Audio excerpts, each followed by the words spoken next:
And that's when Margaret did something most mothers are terrified to do. She said no, not in anger, not with shouting, but with full, quiet resolve. When Sophia, Emily's childhood best friend, came to Margaret's door to plead on Emily's behalf, Margaret listened with grace. But she also stood her ground. Because love, she explained, isn't something you prove with money. It's something you show before the damage is done, not just when things start falling apart. Sophia understood. Even if Emily D. in single quotes T. the wedding never happened the way it was planned. They cobbled together a backyard event weeks later. Margaret wasn't invited, and this time she didn't even expect to be, because she had moved on not in bitterness, but in clarity. She learned that just because you've always been the one to fix things, doesn't mean you always have to be. Today, Margaret's life looks quieter but fuller. She pours her time into the people who see her, not just what she can give. She shares dinners with friends who ask about her, not about her checkbook. She's learning pottery, reading novels, breathing without guilt. And she's learned something so many mothers, so many women forget. You don't have to set yourself on fire to keep others warm. Sometimes the most radical form of love is the kind you give yourself after years of being last on your own list. And in Margaret's stillness, in her quiet refusal to beg for belonging, she found the most unexpected gift of all: peace. You don't have to burn yourself to keep others warm. It took Margaret Collins nearly 6 decades to realize that truth. For most of her life, she lived as many mothers do, in service of others. She gave without keeping score, loved without asking for anything in return, and convinced herself that selflessness was the highest form of strength. Her children, Emily and Luke, were raised with everything Margaret never had: financial stability, emotional support, and the unwavering presence of a mother who would rearrange her life just to soften their burdens. But somewhere along the way, her love became expected, thing invisible, then taken for granted. When Emily emailed to say her own mother wouldn't be attending her wedding in person, but could join via live stream, something fundamental inside Margaret shifted. Not shattered, just shifted. As if she had finally awakened to a long-ignored reality. She had become convenient, not cherished. Her quiet reply, "Sure, enjoy your big day," was not the end. It was the beginning. In the days that followed, the chaos unfolded. The wedding plans collapsed without her financial support. Her phone filled with guilt-laced voicemails. And when Emily finally offered to talk about letting her attend the ceremony only, after they'd lost their venue and the money vanished, Margaret saw the offer for what it was: a transaction. Not reconciliation, not remorse. Just desperation, disguised as diplomacy. But this time, Margaret didn't rush in to fix things. She had spent her life showing up. Now she chose to step away. When Sophia, Emily's childhood friend, came to her doorstep, hoping to build a bridge between them, Margaret served tea instead of apologies. She listened to Sophia's heartfelt words. She acknowledged the pain, the confusion, but she didn't back down. Because sometimes healing doesn't come from reunion, comes from recognition. From seeing the pattern clearly and choosing to break it. Sophia understood in a way that Emily didn't. And that mattered. The wedding was quietly held weeks later in a backyard with a trimmed guest list. Margaret was not invited. And for the first time, she didn't grieve that absence. She accepted it. She honored it, because she had finally made peace with a radical truth. You don't have to be part of every chapter you helped build. In the months that followed, Margaret didn't just move on. She began to thrive. She rediscovered the joy of solitude, the thrill of trying something new. Pottery classes, books stacked by the window. Long walks through Oregon's peaceful neighborhoods. Laughter over pasta with friends who saw her for who she was, not what she could offer. And most of all, she found herself, not the mother, not the widow, not the checkbook, but the woman who once stayed up all night nursing fevers and fears. The woman who said yes so often that she forgot how to say no. The woman who finally realized that being needed isn't the same as being loved. Now, Margaret lives by one simple rule.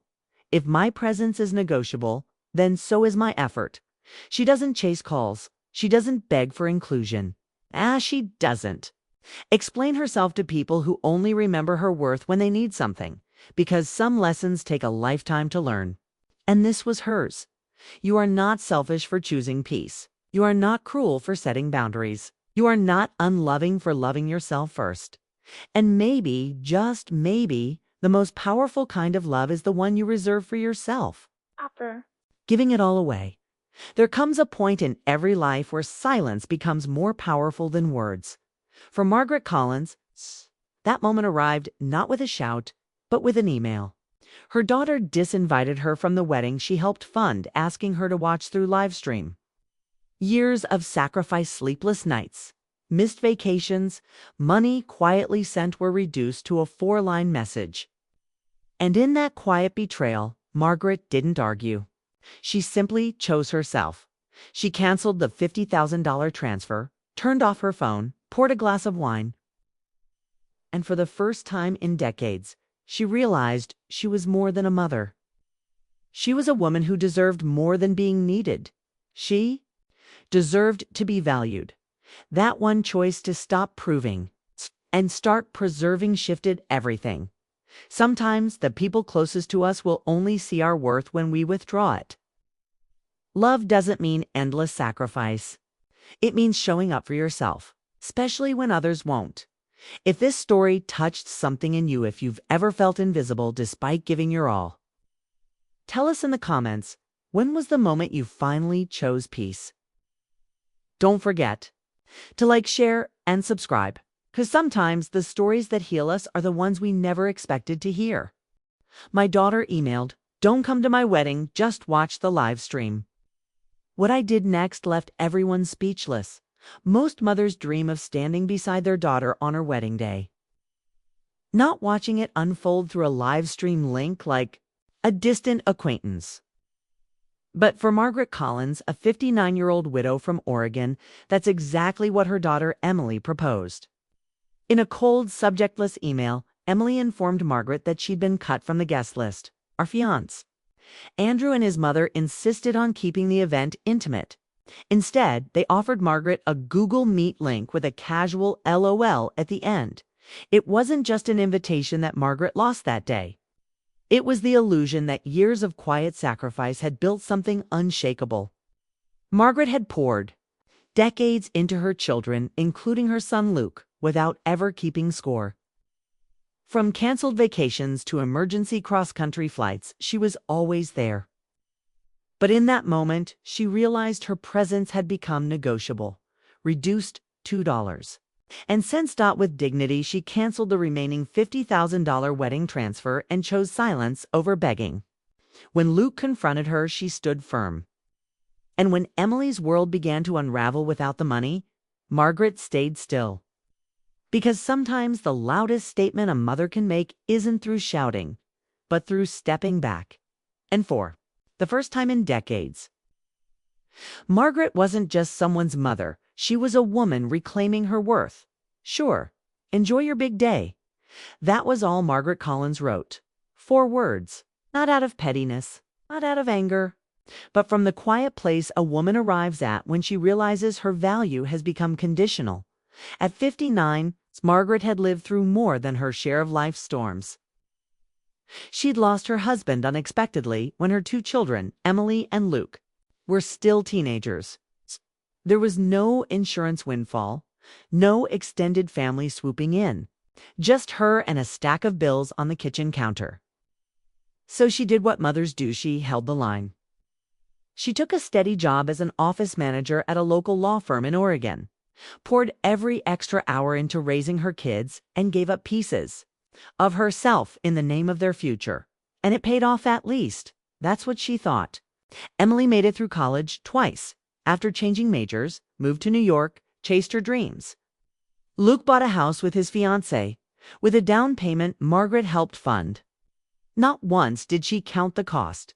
So when Emily, now 32, sent an email days before her wedding explaining that Margaret wouldn't be attending in person but could watch through a Google Meet link. Something inside her didn't break.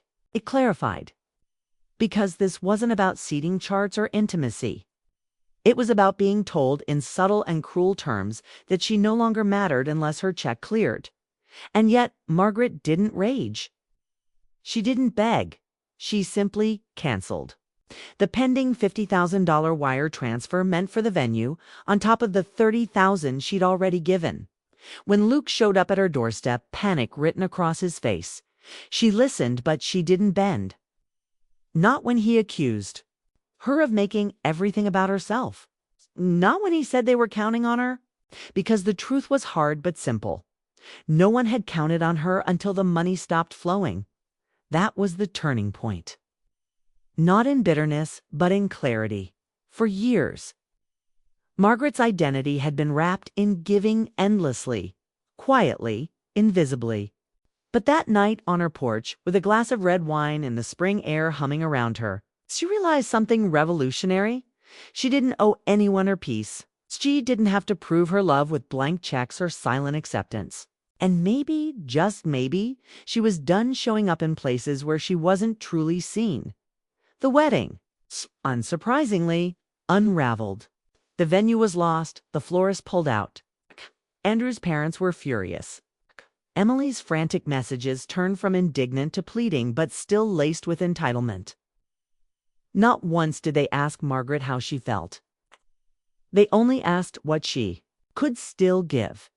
And so she gave them nothing. Not a fight, not forgiveness on demand. Just the space to finally see the outline of their own selfishness. Margaret, meanwhile, went to lunch with her kind boss, took up pottery, read novels, rediscovered the simple joy of sitting across from someone who asked nothing from her. And in that stillness, she found something she hadn't felt in years. Freedom. Because the truth is, there comes a time in every woman's life when she must stop burning herself to keep others warm and start tending the fire within. There comes a moment when silence says everything. After Margaret Collins withdrew her financial support from her daughter's wedding after the missed calls, the guilt-laced messages, the scrambling from her children, she didn't feel triumphant. She felt still, clear, and strangely at peace. For years, Margaret had confused unconditional love with unconditional availability. She thought that if she just gave enough of her time, her money, her emotional labor, her children would always understand. That love shown through sacrifice would be returned with respect. But now, sitting in her quiet Oregon home with a glass of wine in her hand, she realized how invisible she had become. It wasn't the disinvitation that broke her. It was the ease with which it was delivered. Her daughter Emily, once a child who clung to her hand on the first day of kindergarten, now reduced their relationship to a live stream link and a laugh. Her son Luke, instead of standing beside her, accused her of being dramatic for not attending a wedding she had been formally excluded from. And when they returned to her, it wasn't with regret, it was with panic. Because now the florist was gone. The venue was threatening cancellation. Andrew's parents were upset. And only then did her presence seem to matter. When Sophia, Emily's childhood best friend, showed up at Margaret's doorstep, hopeful, kind, clearly sent as a mediator, Margaret saw in her the younger generations. Blindness, the belief that love means you'll always say yes, that apologies will always be accepted even if they come too late. But Margaret had reached a threshold.